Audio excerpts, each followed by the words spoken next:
right, it's ESPN Cricinfo MatchDay T20. The final week of the league phase is upon us. One last home game for the Sunrisers Hyderabad. One last game on the road for the Kings 11 Punjab. They both must win everything if they want to keep matters in their hands. This is ESPN Cricinfo Matchday T20 to look ahead to that game at the Rajiv Gandhi Stadium in just under half an hour from now. Kartik is here, looking strapping in that. I was going to say that about you. You're looking very smart for a change. But for a change, I'm actually wearing a suit because I normally just wear my t-shirt, do the quiz, and then run away so I can. Yeah, easy money. Yeah. You pay for this. At Cricinfo, we work for the love. We work for the passion. I know that. Yeah, because that's all we get. Anyway, we'll come to team news in just a bit. But final week of the league phase, Teddy. Some teams comfortable. Delhi, Chennai. This is where the dogfight begins now. To probably seal 2 spots, and maybe between Punjab and Hyderabad, there'll probably be just one team. Yeah, this game's in that sense is very important. These two teams obviously fighting for probably that 4th spot. So this game becomes the most important probably so far of the tournament, really, if you look at it that way. And a couple of changes from the teams over the last, well, certainly Hyderabad over the last couple of games. So it's going to be interesting. There are changes for both teams. Again, changes at this time for teams that are anyway looking for wins. Is it a sign of just one last shot? Let's hope something works. Sign of a team that's not quite had their 11s right throughout the course of the season. If that's the case, then it's too late for that. But having said that, you can understand why Hyderabad has to make changes because they've lost players to camps and World Cup camps, and that is understandable. But Kings 11, I don't think that's the case except for Sam Curran. And anyway, Sam Curran wasn't playing the game or playing every game. So to get any new players or just try someone new with just 2 games left, it's just dire straits then. Okay, as far as the Sunrisers go, we have confirmed 3 changes for them. We'll come to the exact 11s in just a bit, but Kane Williamson does confirm a return for Mohammad Nabi, a return for Sandeep Sharma. Sandeep was left out in the last game against Rajasthan that they went down in on Saturday. And there's also a game for Abhishek Sharma, who's played just the 1 game this season. I'm curious on that one. Mohammad Nabi, you would think there's some left-handers, you bring him in, but changes there and thereabouts. Again, a team looking and saying someone's got to inject some freshness and hope we get it right. Is there Martin Guptill? Martin Guptill's not playing, no? No, and you're disappointed by that? You would have liked to see him? I am very disappointed because, look, Kane Williamson is not batting the way he was before. Yeah. And Martin Guptill is one of the better T20 players or one of the best T20 players going around. And he's been on the bench. You can understand why, because Johnny Bairstow was there. But now with him gone, and that's what they've relied on. Yes, Manish Pandey has got runs in the last few games, but it's that opening start. And even when Kane Williamson did come to open, he didn't look convincing enough. So you're saying Guptill should have come in for Williamson? Not for Williamson, okay. But I would have just picked. See, they were not picking Nabi anyways. Yeah. So to get Nabi in there, rather than get Martin Guptill at the top of the order, that's something which... I guess it's a sign of what because Kane Williamson is the captain. Yeah, so what's wrong with this team? This team thinks they're good at the top. Manish Pandey has given them some promise at 3, but they're struggling somewhere in the middle. They're struggling in the middle, which is obviously why Nabi's there. But in saying that, look, team makeup and team balance, you look at it and go, Nabi's a good option. And he played really well before he was left out. He was really good. But sometimes, I mean, this is from my point of view, I look at it as take the game away. Who's the better player, Martin Guptill or Mohammad Nabi? In the last week of the league phase, when you aren't quite sure, would you rather go for a bankable international player experience, or would you rather say, let's put Abhishek Sharma in, we've got those issues as well, and let's hope the Indians shine good? What would be your approach? So Abhishek Sharma has come in place of whom? We'll just confirm, he's not confirmed. So that is something that is important because Deepak Hooda was in their team. Yeah. I hope he's not left out because he's a good I think they player. left Yusuf Pathan out the other day. Yusuf Pathan was left out the last game. So Abhishek Sharma, you'd guess, could come in for Deepak Hooda. Yeah, so then that's again... What's Hooda, to be fair, he hasn't really performed. Yeah. No, but if you look at him, did Abhishek Sharma look convincing enough? So when they brought him in for these players, did he look convincing enough for them? To be fair, he just had the 1 game. He had 1 game and then they left him out. So if you couldn't repose that faith for the 2nd game, why suddenly now? Would you rather just stuck with the same? I would have stuck with Deepak Hooda because he does offer you something, and it's just like any other player. He's done well for you before. You just repose faith in him that it could be... So Manish Pandey, you repose faith in. He has turned it around. Yes. Somebody like Deepak Hooda, has got the goods at that level to do well. So I would have stuck with him, my personal opinion. To be fair, also Deepak Huda has not had a bat in a lot of the games exactly. in recent times. So He's a brilliant that's fielder. the other thing you need He to gives think you of. everything on the field. He's a good fielder. Got a first ball the other day from Jaydev Unadkat, so that didn't help his cause. But it's a sign of a team perhaps that thinks they need to make a few changes to fix what's going wrong. What about R. Ashwin, who's also faced a few defeats on the trot? And let's focus on the changes that he's made. In comes Mujibur Rahman, which is one of the changes. And there's a debut for Prabhsimran Singh. In fact, just today on the quiz, we were talking about how Prabhsimran Singh was paid good money for nearly 5 crore and hasn't got a game. Here he comes in now again in the last week, albeit in must-win games. Again, a team that's putting faith in a youngster in a critical phase. Possibly they saw the quiz master and they said that now it's a time to give chance to this guy to change the quiz. Look, again, it's interesting what teams do. Does it sometimes tell you a few things, that there are a few chinks? Yeah. Because going into this stage, unless and until it's forced by injury or somebody's really woefully out of form, you don't want to get in a new guy, hand out a debut in a crucial situation. You don't throw such people into the deep end and then expect them to come out trumps. If they don't come out trumps, they are anyways dropped. Normally the way you want to approach a youngster is you give him a game somewhere in the top or somewhere in the middle, and then he has enough games to see if he's got the goods or not. What does it mean when you put in a youngster in what your last away game? They've got 2 more after this, so 3 games to go for Punjab, and you give in a debutant. Obviously they're not happy with what they've got, what they had currently.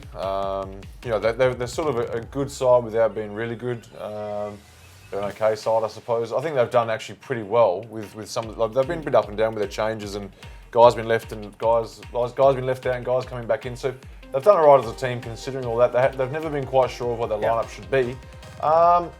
Sometimes in tournaments like this, you can throw a young guy into the mix, and he's not worried about anything else. He just wants to perform, so he can actually go right. Punjab have actually had a woeful travelling record this season. That's the other problem.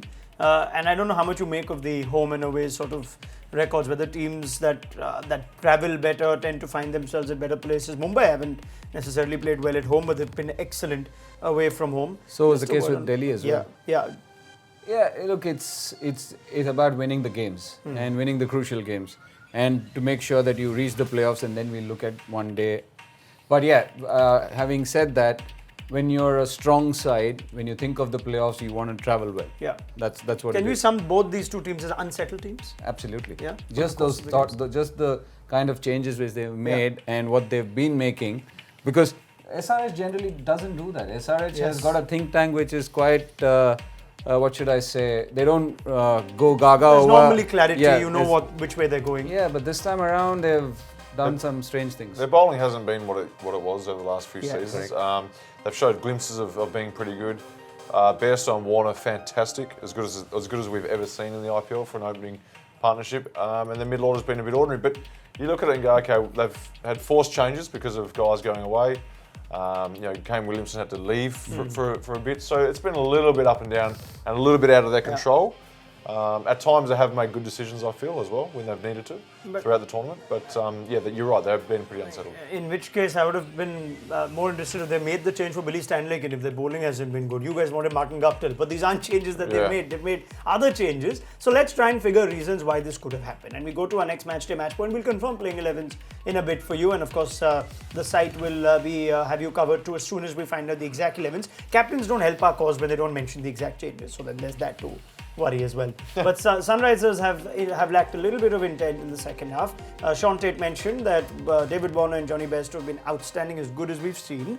But we're just having a look at how they've gone in the last 2 games. Manish Pandey has been terrific for them after being dropped and brought back. But the last 10 overs, they haven't got that real push. Now, Kartik, if you look at the makeup of the team before this IPL, they would have obviously said, we've got Yusuf Pathan, we've got Deepak Huda, and somebody will, maybe either a Shakib or a Manabi, whoever plays, will have the responsibility to give them that late surge. Now, that hasn't quite happened. Have Sunrisers been guilty of not having enough depth in that department? Yeah, true, because that's what they prided themselves upon. When you look at last season, they had somebody like Basil Thampi, if there was a need. But the thing was that their bowlers were firing. The guys who have not done or had a good season were doing well last year. The likes of Siddharth Kaul, They were doing well. Bhuvaneshwar Kumar was a slow starter. Sandeep was a reserve player last year who did very well for them. Exactly, and Sandeep did well this year for the games, and then he got dropped for Siddharth Kaul. So they've done some really strange things. Yeah, you can understand that you want to back your players, which is what they did. Manish Pandey, Deepak Hooda, Yusuf Pathan, the first few games, when everyone kept saying that, oh, their middle order is looking rusty, their middle order is looking rusty, they still persisted with these guys. Yeah. But then suddenly one game they dropped all of them and brought in new players, and then the next game those players were dropped and a couple of them came back. So it's not a settled side. That's you used the right word. It's not looking settled. And the thing that Sunrisers fans would find hard to understand, Terry, and we are finding it hard to understand why this team, which is so good and robust, and we're looking at numbers as well, batting in overs 11 to 20 about a couple of weeks into the IPL, when you think teams have figured out their combinations, and Sunrisers rank at the bottom, well below Bangalore and Rajasthan, who are teams that we think have struggled. They're going at just 7.5s. Now, this was their strengths last year were the same. It was their bowling, and it was Williamson in Warner's absence, at the top of the order. It's not like this was known. Now, what's happened differently this year? Why is it that Sunrisers' middle order has been exposed this year? Is it Yusuf Pathan and Deepak Hooda anyway one bankable players? I certainly don't think Yusuf Pathan was a bankable player. There's no doubt about that. I don't think he's performed that well over the last few seasons in general. Okay, he's had glimpses. We all know what he's capable of, what he was capable of. But in general, guys that just haven't stood up throughout the whole course of the tournament. They've played games where there's been 3 players stand up, 4 players do okay, but then the rest of them have just not done a thing during a game. So it's going to be difficult to sit in that top 2, 3, 4 spot if your players are going to be so inconsistent. And their middle order batting has just been pretty ordinary. Yeah, let's have a look at the 11s and we'll carry this conversation forward. We finally got the Sunrisers 11. Now let me see what the makeup of this team looks like. Wriddhiman Saha has changed that equation a little now. With Johnny Bairstow out, you're pushing Williamson and Warner up top. Manish 3, Vijay Shankar 4, Saha somewhere there and thereabouts. Mohammad Nabi and Abhishek Sharma. Look, that looks a bit better. Obviously, you've got Nabi there. Saha's done okay, but Nabi comes in for Shakib. You think that there's not that's sort of I don't mind that. like for like. I'm not sure if Shakib is up setting to it on fire just yet. But Vijay Shankar has been pretty ordinary, hasn't he? I mean, really, for a guy that's an Indian number 4 batsman. I'm not saying he has to go and make runs, but if you'd bank on that guy. But do they have 3 guys that can bat 3 now? I mean, Vijay Shankar was given this investment of batting high up the order. Yeah. Would it look better if you change that around? If you start the season off, you're going to sit there and say, we've got Vijay Shankar, we had a pretty good year. He just hasn't had a good year. Manish Pandey's only just started making runs now that he's at 3. Yeah. And the other 2 guys, you talk about Hooda, and Hooda hasn't had a heap of opportunity, and Yusuf at times hasn't. They've been pretty average as well. So you're talking about 4 guys through your middle order. Yeah. Hyundai for the first half of the season was pretty ordinary. Yes. So 4 of your batsmen through that middle order have been... And very quickly, Kartik, how best would you utilise that batting order? Now, what does Wriddhiman Saha do for you? Do you keep him at 5-6 where against Indian Rajasthan, that's not ideal for him? Look, how do you make that effective? The way, if I look at that side, and if that was the 11 I had to make, then I would push him up the order. To be very honest, send him to open because he can be the Parthiv Patel for you along with David Warner. For me, in spite of the player that he is, Williamson has looked a patch of what he was. Sure. Because I think 5 games and under 60 runs or something like that. For somebody of his quality, he's there because he's the captain of the side, and that's one of the reasons why. Okay. I love Nabi to bits in terms of being in the team, but the thing is that because your team is floundering and you want that impetus up top, that's one of the reasons why I picked Martin Guptill. Okay. Now Kings 11 have the chance of bowling at this team first up. What's the look of this team? Now Prabhsimran Singh is part of this IPL 11. It's his first game. He's bought for big money. Where does he fit in? We'll have to find out with time. As I look at the rest of that thing, Arshdeep Singh also gets a game. So they brought in Arshdeep, who bowls some left-arm seam, and they've made some chopping and changing. Mujibur Rahman has come. Ankit Rajput goes out, and they've given a game to Prabhsimran, which is the other interesting thing. I'm assuming Mandeep Singh would miss out from that team, assuming he played the last game. Mandeep hasn't done anything wrong. There are a lot of these players that don't get much opportunity. Yeah, and they go and they're literally... they go and give themselves up, sacrifice themselves for the team's cause, and then they are sacrificed. Mujibur Rahman returns too. But let's speak a little more of Kings 11 needing more from the middle order. Are these changes an indication of what Ashwin thinks are the problems with his team? Let's look at the numbers. First up, Mayank Agarwal. Looking at the best strike rate in over 7 to 15. Mayank is excellent, but you won't find too much more outside of that. You've got an average of 30 for Mayank Agarwal. He's got good 30s, Kartik. He's looked very Yes. good at 30s. Yes. Would you want more from him? Just a bit more. Yeah, that's exactly what he started off with. And then again, he has reverted back to the old habits of previous IPLs where he was getting these brilliant 30s and then giving his wicket away. I actually thought that he had turned a corner around, but having said that, if you look at his strike rate of 169 or whatever, and then that's average of 132, that's close to 200. That's pretty good for T20. It's about, I guess, defining roles, Terry, in 2020 teams. And Rahul seems to have a different role. Therefore, Mayank Agarwal needs to go harder. Would you stick to those roles? Yes. Yeah, That's also absolutely. been the case. Yeah, I think Rahul's been pretty good most of the time. Again, you're right. Agarwal's been good without being fantastic. Yeah. Again, it's been a bit of an up and down batting. Yeah, but what about Batting those in side. and around Mandeep? Now, no Mandeep, unfortunately, but in the middle order. You've had David Miller. David Miller hasn't had a great IPL. Yes, and you've had Nicholas Pooran, who probably had his first real innings of impact in Bangalore the other day. Hasn't had a great run on it. He hasn't had a huge chance, but yeah, Miller's been a bit disappointing, hasn't he? I mean, and for their side, a guy that used to finish off games for him pretty reasonably consistently. He was pretty good. He's had an average IPL as well. You're shaking your head in disapproval too for Miller. No, look, I like Miller. The thing is that how many options? You can't keep changing. Yes, Miller hasn't had, but what are the options? But for me, I'm feeling sad for Mandeep Singh, who was going and doing things which was asked of him, and then he get dropped. I don't understand that. And you're absolutely right. When you look at one thing which came to my mind while you guys were talking, is that with the way KL Rahul has gone in the power play, you look at, we said this yesterday, Gayle and Rahul, if they find their feet, they can be devastating in the first 6. Yeah. In spite of that, Kings 11 ranked 7 in terms of runs per over in the power play. Sure. And that is because of the fact that KL Rahul has been ultra slow. differently, yeah. So when Chris Gayle gets out, Mayank Agarwal has the onus of taking the run rate up. And there are times when Rahul is finding his feet and Mayank Agarwal has already gotten out because he has to up the ante. So that is also one of the cases there which possibly people don't look at. I like you've had this conversation because I tried to put some tweets out to say exactly this. Mayank Agarwal goes hard because he knows he's the only one going at that point. And some reaction I got was sometimes when you got a batsman at the other end who's secure and solid, it allows the other guy to go. Which theory do you buy? No, look, the first few games, KL Rahul wasn't getting his runs. Yeah. The game where he got runs against SRH, where he also was the man of the match, it was Mayank Agarwal, the way he came in and took Rashid Khan on, that allowed him to find his feet. So once you've found your feet and you're getting runs, it's your duty also to go at that rate. Because even Chris Gayle takes his time.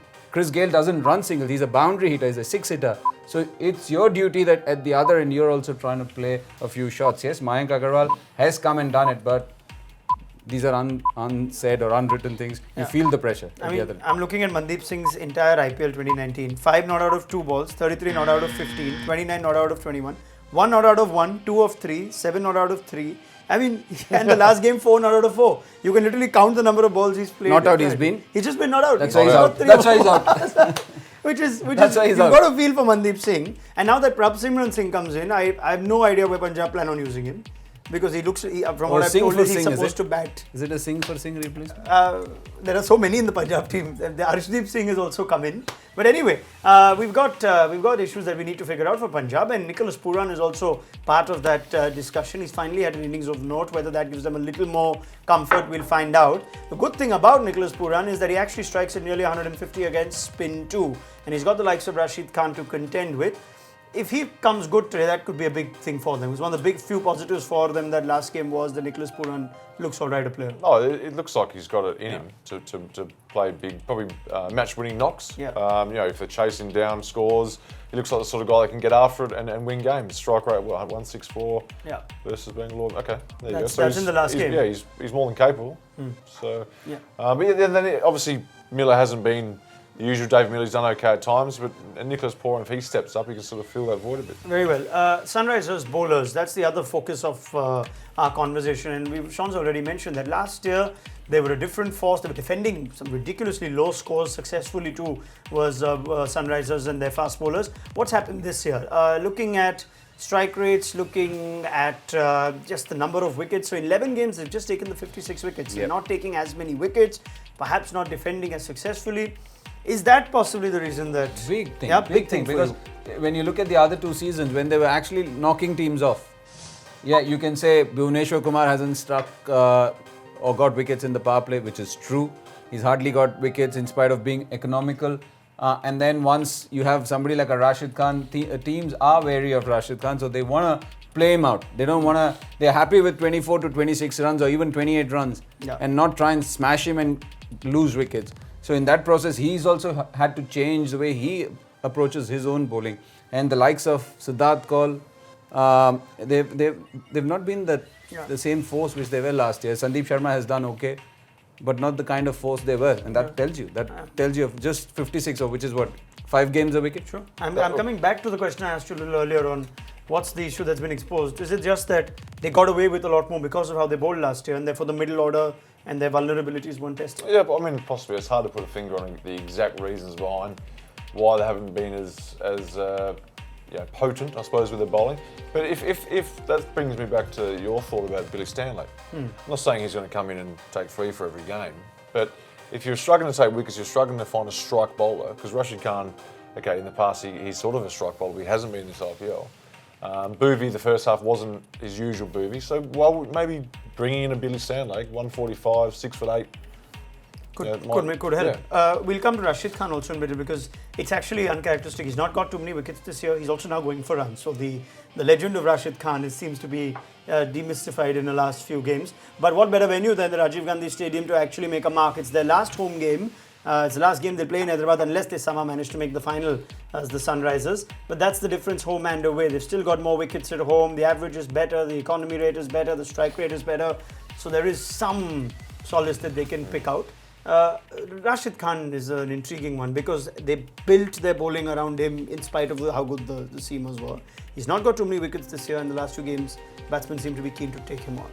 I wouldn't say he's definitely not got wickets, but I think the game against Delhi is where I think they tried taking him on. Look, that economy rate of 6.27 is it's fantastic. Good. He's very good. Teams have been cautious against him. Yeah, the odd game. Now suddenly they've started taking him on. Yeah, the odd game when you bowl the kind of players you have, and if you bowl in their arc, obviously they are going to take you on. For sure, you have somebody like a Rashid Khan, you feel that he's going to do everything, but 4 overs is not an answer to 20 overs. You've got other people as well who need to help him. It's not just, he's not bowling all 20, he's bowling only 4. So if things around him are not happening the way you want it to be, then you're not as effective as you want him to be. Yeah, sure. Just not too many wickets. But what about his record against Gayle and Rahul? That will give him a little more encouragement, you'd think, Rashid Khan, because he's kept the Punjab opener fairly quiet. Strike rate of just over 64 has got him a couple of times in just the 11 runs given away. So watch out for that contest. Rashid Khan v KL Rahul. Right, they need to bring their A game, one final home game for them. On the other hand, Punjab's bowlers too, they're not finding quite their form. But how good has R. Ashwin been for them? Just when you thought that his issue was also getting wickets, Ravichandran Ashwin has been outstanding. Fair enough. Economy rate of 7.2, strike rate of 20. He's getting wickets too, and earlier I used to think that Ashwin used to find more comfortable overs to bowl in. He's actually bowled quite well wherever he's bowled, Kartik, this season. Yeah, he has definitely, and I think that's one of the reasons why him and M. Ashwin, we can't forget M. Ashwin, his partner at the other end, who's also done exceptionally well. In fact, his economy rate is even better. Ravichandran Ashwin, the captain, he has bowled tough overs, he's taken those decisions to do that. And I think you have to give them credit. And also, people at the other end, there was Andrew Ty who was getting smashed. Ankit Rajput had one good game and then he didn't have a great game. Shami has played every game, but still, it's been hot and cold for him. It's an improved T20 performance from Shami, but he's one of the most skillful bowlers. So for him also, so it's again, as a spinner, you think of bowling in the power play, you bowl in the end overs, and if your seamers aren't helping you, then your game plan changes. I'm just trying to think of whether we should be giving Ashwin a little more credit here. We're just looking at him personally. Good numbers against right and left-hand batsmen. There was that thing earlier that he was much more effective against left-handers. But look at that economy rate of 6.7 against right-handers. He's actually got more right-hand wickets, and he's kept the right-handers quiet. So he bowls that Karen ball that goes the other way type thing. So, he's fine against anybody. It's going to be interesting to see if he bowls David Warner up front here tonight. Well, both openers, but especially David Warner. You've got to get it. If you get him out, you're going to be well on your way to a decent innings of the ball, but that's my big thing of watching him versus Warner. That could be a good contest. Yeah, and the reason I'm saying that maybe we should give Ashwin a bit more credit. You look at all the bowling attacks and you think at Punjab, and you might think that if Mohammad Shami doesn't fire, then they've got issues. And Mohammad Shami, like Kartik said, has been very good for a large part, but there's also a curious little stat for Mohammad Shami. He's right up there for the most 15 or more runs conceded in an over in an IPL. So he goes for expensive overs often too. Now all bowlers tend to, Teddy, but in a season where Andrew Ty has not been good, Hardus William doesn't seem like he's quite put his hand up either. No. They've tried some young kids in and about. It's amazing that they're still in it. They're still part of the That's the thing. We're looking at all these. We're talking about their batting and bowling, and it's amazing that they're still where they are. Because by the sound of it, they should be bottom. But I actually think Shami. I'd be interested to know how he's going. If he's fatigued a little bit. I mean, he's still having a good IPL, but I just think he looks like at the moment he might need a couple of weeks rest. Right. As the players, he's bowled a lot of recent times. He's probably going to get the new ball sooner rather than later. Arshdeep Singh already has it for Punjab, and it's interesting that what Kartik pointed out has happened. That Wriddhiman Saha has actually come out to open the innings. Good move for you? I think so. I think so because of the fact that he has opened, it gives him a new lease to go after the bowling. And if you've not picked Martin Guptill, I think this is the best way to go. All right, let's very quickly go to our Fab Fours. The game's all set to get underway in Hyderabad. I wonder how the Fab Four record's been between the two of you. How do you reckon it's been? I think Kartik's been walloping you left, right and centre. But anyway, Hyderabad's playing 11. Who'd like to go first? Teddy, it's your last day. So I'll let you decide. Gracious, Okay. Come on, David Warner. David Warner. Mohammad Nabi. Okay. Here I'm going to have a look at Chris Gayle. Very well. And Mujibur Rahman. Kartik? Okay, I'm going, Chris Gayle for sure. Okay. I'm going Mayank Agarwal. Very well. And David Warner and Wriddhiman Saha. Oh, some interesting choices. Wriddhiman Saha in that. Very well. Thank you very much to Sean Tate and Murli Kartik. We'll see how things go to newish wicket keepers. Wriddhiman Saha is playing only second game this season. Prabhsimran Singh with his first game for Punjab. It's a must-win game for both teams. We'll see how it's placed at halftime. We'll also have a quick 10-over update with the boys. Thank you very much for watching ESPN Cricinfo Matchday T20.